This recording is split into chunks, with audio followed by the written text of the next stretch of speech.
Sir మరో అంశం ఏంటంటే పవన్ కళ్యాణ్ అభిమానులు ఆతృతగా ఎదురు చూస్తున్న సినిమా ఓజీ, ఓజాస్ గంభీర 25వ తారీఖు రాబోతుంది. దీనికి సంబంధించే ఓవర్సీస్లో మొత్తం టికెట్లు అమ్ముడుపోయి ఒక్కొక్క టికెట్ ఎంతంత రేట్లు 5 లక్షలు అంటున్నారు, 4 లక్షలు అంటున్నారు. ఇలాగా టికెట్ రేట్ల పెంపు గురించి ఏం చెప్తారు సార్? అంటే ఇక్కడ కూడా ప్రీమియర్స్కి అనుమతి దొరికింది అనేది వినిపిస్తున్న మాట. టికెట్ 1000 రూపాయలు జిఎస్టీలు అన్నీ కలిపేసి అని చెప్తున్నారు. అంటే బ్లాక్ మార్కెటింగ్కి కూడా జిఎస్టీ వేస్తున్నారు. అంటే బ్లాక్ టికెట్లు అనే పద్ధతి మనకు మొదటి నుంచి ఉంది. ఈ బ్లాక్ టికెట్లకు కూడా ప్రభుత్వం పన్నులు వసూలు చేయటం అనేది ఒక విచిత్రమైనటువంటి పరిస్థితి ఇప్పుడు.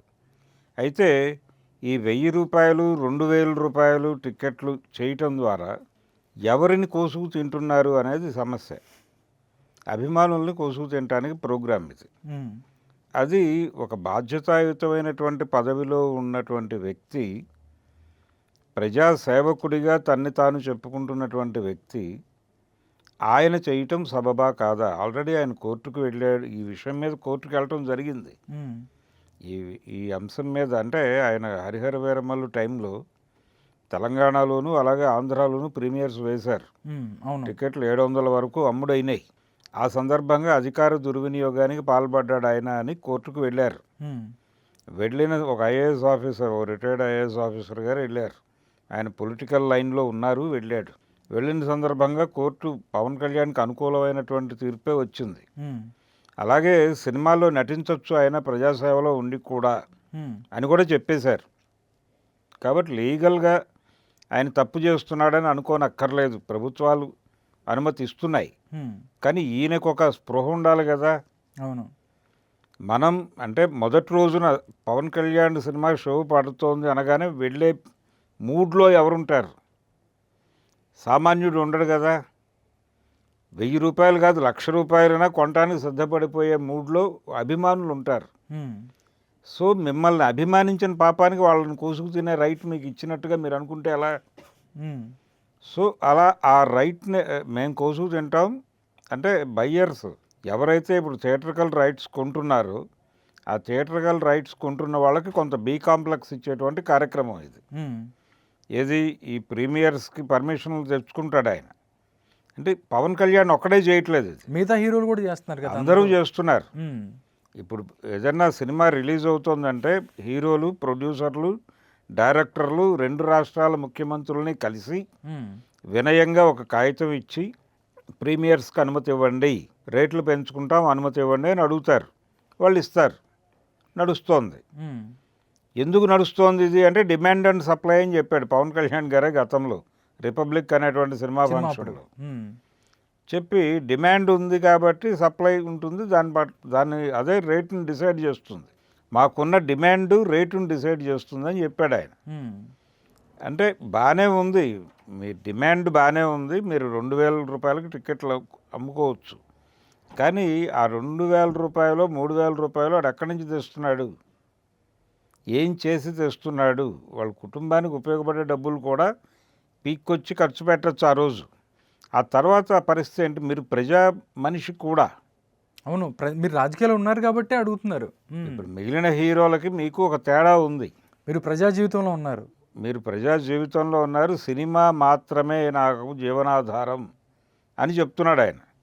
నేను సినిమాల్లో నటిస్తే మాత్రమే మా ఇంట్లో పొయ్యిలో పిల్లి లేస్తుంది, మా ఇంట్లో ఈ పూట మేము భోజనం చేయాలంటే నేను సినిమాలో నటించాలి, మా పార్టీ ఆఫీస్లో 10 మంది టీలు తాగాలంటే నేను సినిమాల్లో నటించాలి. ఇది కదా ఆయన చెప్తున్నటువంటి నేరేటివ్. అంతే కదా. రాజకీయాల్లో నేను సంపాదిస్తానా, ఇది ప్రజాసేవ, ఇవ్వటమే తప్ప ఇక్కడ తీసుకోవటం ఉండదని చెప్తున్నాడు ఆయనే. కానీ రాజకీయ వ్యాపారం చేస్తున్నాడు ఆయన అనే విషయం మనకు తెలుసు. ఆయన ఏమి సినిమాలు వదులుకుని ఇక్కడికి వచ్చాడు, త్యాగం చేశాడు అనుకోనక్కర్లేదు. ఇక్కడ ఉండే ప్రయోజనాలు ఇక్కడ ఉంటాయి. రాజకీయం వ్యాపారంగా మారటం అనేది పవన్ కళ్యాణ్ టాలెంట్ కాదు, మార్కెట్ ఎకానమీ క్రియేట్ చేసినటువంటి ఒక అవకాశం. అందుకనే 90ల ముందు రాజకీయాల్లోకి యూత్ వచ్చేది, 90ల తర్వాత యూత్ రావడం మానేసింది. స్టూడెంట్ ఫ్రంట్ నుంచి వచ్చేవాడు ఎవడు రావట్లేదు. అవును, వాళ్ళు కెరియర్ ఓరియంటేషన్లో వాళ్ళ పద్ధతిలో వాళ్ళు వాడు వెళ్ళిపోతున్నారు ఏదో సాఫ్ట్వేర్ యూఎస్ అటు ఇటు ఇటు పోతున్నాడు. పోతున్నారు కానీ ఇక్కడ వారసులు వస్తున్నారు. ఈ వ్యాపారం బాగుంది కాబట్టి, ఉమ్, బిజినెస్ బాగుంది కాబట్టే మన కేటీఆర్ వచ్చాడు, లేకపోతే జగన్ వచ్చాడు, లేకపోతే లోకేష్ లోకేష్ వచ్చాడు, రేపు పొద్దున్న పవన్ కళ్యాణ్ గారి అబ్బాయి కూడా వస్తాడు అనేది. ఉమ్. అంటే నిజానికి చిరంజీవి గారి పార్టీని అక్కడ విలీనం చేయటం నచ్చక ఈయన రాజకీయాల్లోకి వచ్చాను. ఈ అవకాశాన్ని ఆయన ప్రాపర్గా అర్థం చేసుకోలేదు అనేది ఈయన భావన. ఉమ్, మారిన ప్రపంచంలో మారిన రాజకీయ పరిస్థితులను అర్థం చేసుకోవడంలో చిరంజీవి గారు విఫలమయ్యారు. వెనకబడి ఉన్నాడు ఉమ్, అనే ఉద్దేశంతో ఈయన జనసేన పార్టీ పెట్టాడు. సరే, ఆ గొడవ పక్కన పెట్టేసి ఆయన అన్న మాటే నమ్ముదాం. ఉమ్, కాబట్టి ఆయన సినిమాలు ఆపేయడు, చేస్తాడు. ఉస్తాద్ భగత్ సింగ్ షూటింగ్ అయిపోయింది, ఉమ్, దాని తర్వాత కూడా ఆయన సినిమాలు చేస్తాడు. ఉమ్, దానిలో ఎవరికి ఏ అనుమానం అక్కర్లేదు. కానీ ఈ ప్రీమియర్స్ వేయటం అనే దగ్గర మీకు లీగల్గా అనుమతులు ఉండొచ్చు, లీగల్గా మిమ్మల్ని ఎవరూ ఏమీ చేయలేకపోవచ్చు. కానీ నైతికంగా మీకు ఒక బాధ్యత ఉంటుంది కదా. ఆ నైతిక బాధ్యత ప్రకారం మీరు అభిమానుల్ని కోసుకు తినటం తగ్గించి ఉమ్, అవసరమైతే వాళ్ళకి షో వేయండి. మీరు కొంచెం రేట్లు పెంచి కొన్ని షోస్ వేయండి. అభిమానులకి సబ్సిడీ రేట్ల మీద చూపించండి సినిమా. మీకేం జరిగినా వాళ్ళు కదా మోస్తోంది మిమ్మల్ని. అవును. అందుకని వాళ్ళకు ఒక వెసులుబాటు కల్పించండి. అప్పుడు మిమ్మల్ని భుజాన్ని మోయడానికి వాళ్ళు మరింత ఉత్సాహపడతారు. మా అభిమానులకు ప్రత్యేక షో వేస్తున్నాను, ప్రీమియర్స్కి వాళ్ళు రారు. ఉమ్, ప్రతి సెంటర్లోనూ, ఉమ్, ప్రతి కాంప్లెక్స్లోనూ. ఇప్పుడు స్క్రీన్స్ కదా, మల్టీప్లెక్స్ల్లో 10 స్క్రీన్లు ఉంటాయి, అందులో 2 స్క్రీన్స్ ఫ్యాన్స్కి ఉచితము. ఈ బర్డెన్ మిగిలిన వాళ్ళ మీద వేయండి, తప్పే ఉంది దానిలో. కనీసం ఆ పనైనా చేసే పరిస్థితి ఉందా ఆయనకి?